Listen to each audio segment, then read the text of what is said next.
తాకట్లో ఉన్న మీ బంగారాన్ని విడిపించి ఆ రోజు ఆన్లైన్ రేటుకి కొంటాం. Sharma gold company. నమస్కారం, వెల్కమ్ టు సుమన్ టీవీ. నేను గీతాంజలి. ప్రస్తుతం మనతో పాటు ప్రముఖ ఆధ్యాత్మికవేత్త భట్టిప్రోలు విజయలక్ష్మి గారు ఉన్నారండి. వారితో మాట్లాడతాం. నమస్కారం. నమస్కారం అమ్మా. ఒక అద్భుతమైన సలహా కోరుకుంటున్నాను నేను మీ నుంచి. చెప్పండి. సొంతిల్లా అద్దిల్లా ఏది బెటర్? ఒకవేళ సొంతిల్లా అంటే గనక ఈ ఫైనాన్షియల్ మేనేజ్మెంట్ ఏ విధంగా చేయాలి అనేది చెప్పండి. దీనికి మ్యాథమెటిక్సే ముఖ్యంగా. అంటే కొంత ఇమోషన్ కూడా ఉంటుంది, కొంత అవసరం ఉంటుంది, కొంత మెయిన్లీ మ్యాథమెటిక్స్. అంటే సొంతిల్లా అద్దిల్లా ఇప్పుడు ఏం చేయాలి అంటే, అద్దెంటికైతే ఎంత ఇస్తున్నాం ఆ అమౌంట్ ఒక చోట లెక్క పెట్టుకోండి. దాని తర్వాత మీరు ఇన్కమ్ ట్యాక్స్ ఎంత కడుతున్నారు ఆ లెక్క పక్కన పెట్టుకోండి. ఇవి రెండు కలిపితే ఈఎంఐతో సరిపోయేటట్టుగా నాకు ఏదన్నా నాకు కావాల్సిన దాంట్లో ఇల్లు దొరుకుతుందా, కావాల్సిన దాంట్లో అంటే ఇక్కడ కావాల్సిన ఏరియా అంటే జోగ్రఫికల్ ఏరియా అండ్ లోపల కావాలంటే ఎంత ప్లింత్ ఏరియా కావాలి, ఇలాంటివి దొరుకుతున్నాయా ఇవి చూసుకోండి. రెండోది అవసరమైతే కొంచెం స్ట్రెచ్ చేయాలి. ఎప్పుడు కూడా మనకి ఏదైనా ఒకటి కావాలి అంటే కొంచెం కష్టపడాల్సిందే. ఏదైనా కష్టపడితేనే దొరుకుతుంది. కష్టే ఫలే. కనుక ఇప్పటిదాకా ఇంకొక 5-6 వేలు ఇంకో 10 వేలు నేను ఎక్స్టెండ్ చేయగలిగితే నాకు కావాల్సింది వస్తుంది అనుకుంటే కొంచెం కష్టపడ్డా ఎక్స్టెండ్ చేయొచ్చు. అది కష్టపడే అవకాశం మనకుందా అది కూడా చూసుకోవాలి కదా. ఇక్కడ ఆ ఛాన్స్ మనకుందా, ఆ ఆపర్చునిటీ మనకుందా. ఎందుకంటే కొంతమందికి ఉద్యోగాల్లో పర్మనెన్సీ ఉండదు. ఒక్కోసారి ఇప్పటికే సూచనలు ఉంటాయి. అలాంటప్పుడు ఇలాంటి ఈఎంఐల్లోకి దిగటం మంచిది కాదు. కనుక ఇలాంటివన్నీ చూసుకుని సొంత ఇల్లా అదిల్లా, అది ఎక్కడో ఊరు బయట కొనుక్కుని సొంత ఇల్లు అనే భావాన్ని కొనుక్కుని రోజు అక్కడి నుంచి ఆఫీస్ స్పేస్ దాకా రావాలంటే దారిలోనే ఎనర్జీ అయిపోయి అది కూడా కష్టమే. కరెక్ట్ ప్రైమ్ ప్లేస్ చూసుకోవాలి మనకి అనుకూలంగా. నేనైతే ఎప్పుడు ఎవరికో ఒకళ్ళకి ఇంట్లో చాలా మంది ఉంటారు, ఒక్కొక్క చోట ఆఫీస్ ఉంటుంది, ఒక్కొక్క చోట స్కూళ్ళు కాలేజీలు ఉంటాయి. ఎవరికో ఒకళ్ళకి చాలా అనుకూలంగా ఉండాలి. అందరికి అనుకూలంగా ఎలాగో దొరకకపోవచ్చు. ఎవరికో ఒకళ్ళకి ఇటు పక్కనే ఉండాలి. అంటే ఇటు పక్కనే అంటే కనీసం ఈజీలీ కమ్యూటబుల్గా ఉండాలి వాళ్ళకి. అలాంటిది ఒకటి ఆ ఏరియాలో మనకి దొరుకుతుందా అనేది చూసుకోవాలి. చూసుకుని ఆ ఏరియాలో మనకెంత సైజు ఇల్లు కావాలి, మనకున్న ఇంట్లో ఉన్న నెంబర్ ఆఫ్ వ్యక్తులను బట్టి, మన అవసరాలను బట్టి, చదువుకునే పిల్లలు ఉంటే వాళ్ళకి వేరే గదులు కావాలి, ఇలాంటివన్నీ కూడా ఉంటాయి కదా. కనుక అలాంటి వాటిని బట్టి ఎంత ఇల్లు కావాలి, ఇలా వస్తుందా లేదా అని మార్కెట్ స్టడీ చేసుకోవాలి. మార్కెట్ స్టడీ చేసుకుని నిజంగానే దాంట్లో ఎలాగ ఇక్కడ అద్దె కొంత ఇస్తున్నాం కదా, అద్దెంట్లో కూడా ఉండే డబ్బులు ఇవ్వాల్సింది ఊరికే ఉచితంగా ఉండలేం కదా. కనుక ఇస్తూ ఉంటే ఇక్కడి నుంచి మన ట్రాన్స్పోర్ట్, ఒకళ్ళకి ట్రాన్స్పోర్ట్ తగ్గిపోయేటట్టు చూసుకోవాలి ఖచ్చితంగా. ఎవరికో ఒకళ్ళు ఇంటి దగ్గర రెడీగా ఉండాలి. అలా చూసుకుంటూ ఈ అమౌంట్స్ అన్ని సరిపోతే మనకి ఇల్లు వస్తుందా. ఈ సింపుల్ క్యాల్కులేషన్ ఇదంతా. ఒక పేపర్ పెట్టుకుని పెన్ పెట్టుకుని దీనికింత అని వేసుకుని తర్వాత ఇంత ఈఎంఐలో ఎంత లోన్ వస్తుంది, నేను ఎంత ఫస్ట్ ఇనిషియల్ అమౌంట్ కట్టగలుగుతాను. మనకు వచ్చే జీతాలని బట్టి కూడా కొంతమంది అంచనా వేసుకుంటారు.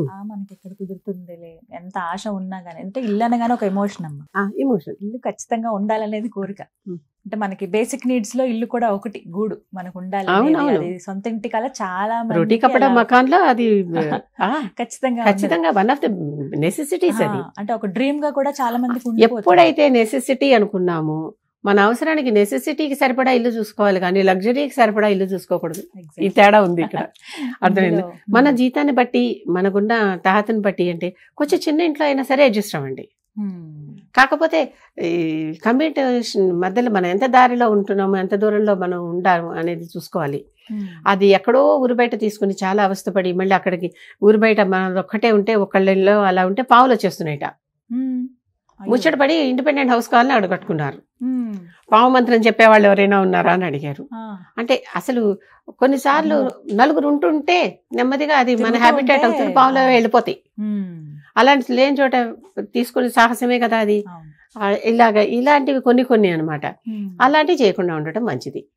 ఆ తర్వాత నిజంగానే ఒక ప్యాథటిక్ ఎగ్జాంపుల్ ఉంది, చాలా బాధేసింది నాకు. దూర బంధువు ఒక ఆయన మా ఊరు వెళ్ళినప్పుడు, నేను ఆ ఊర్లో పుట్టానన్నమాటే కానీ కనీసం మొత్తం మీద ఇంత లైఫ్లో 4 రోజులు కూడా అక్కడ లేను. అక్కడ ఒక పెద్ద ఆయన ఉన్నారు బంధువు, ఆయనకి 105 years మేము కలిసినప్పుడు. కానీ చక్కగా ఓపికగా పాతవన్నీ గుర్తు తెచ్చుకొని మా బామ్మగారిని, మా పెదనాన్నల్ని, మా మేనత్తల్ని, మా నాన్నని, మా అమ్మని, మా ఇటువైపు తాతల్ని అటువైపు తాతల్ని అందరినీ తలుచుకుని అందరి గురించి చక్కగా కబుర్లు చెప్పాడు మాకు. చెప్తూ చివరిలో ఒక మాట అన్నాడు. ఒక చిన్న గుడిసె లాంటిది వేసుకుని ఉన్నాడు ఆయన.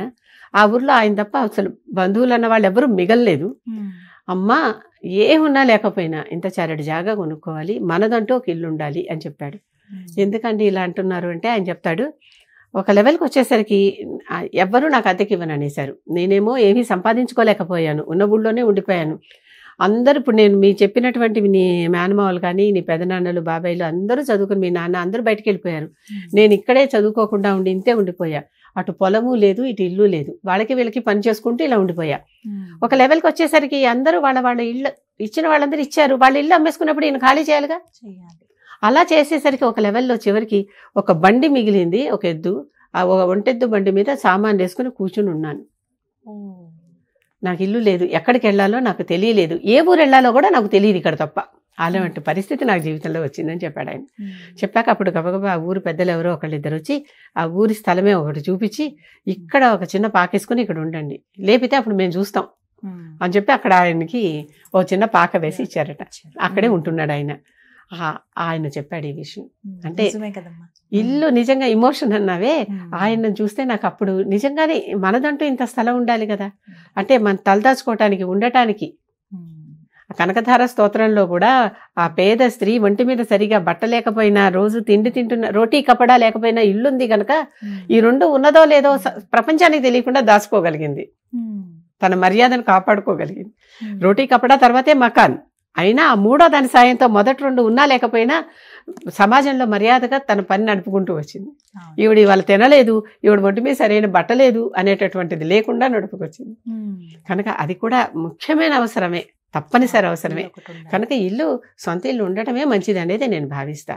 కానీ ఒక్కొక్కసారి మనకు అది అందుబాటులో ఉండదు. అందుబాటులో లేనప్పుడు ఎక్కువ కోరికలు పోకుండా సింగిల్ బెడ్రూమ్ అయినా సరే ఉంటే మన మర్యాద మనది, అది చూసుకోవాలి తప్పనిసరిగా. అలాగని ముందర నుంచే నాకు ప్యాలెస్ లాగా కావాలి, దాంట్లో 4-5 బెడ్రూమ్స్ ఉండాలి, ఒక థియేటర్ ఉండాలి, అలాంటివన్నీ అనుకుంటే తీరితే చాలా సంతోషం. దానికి పాటుపడాలి. ఏదైనా కష్టపడింది రాదు.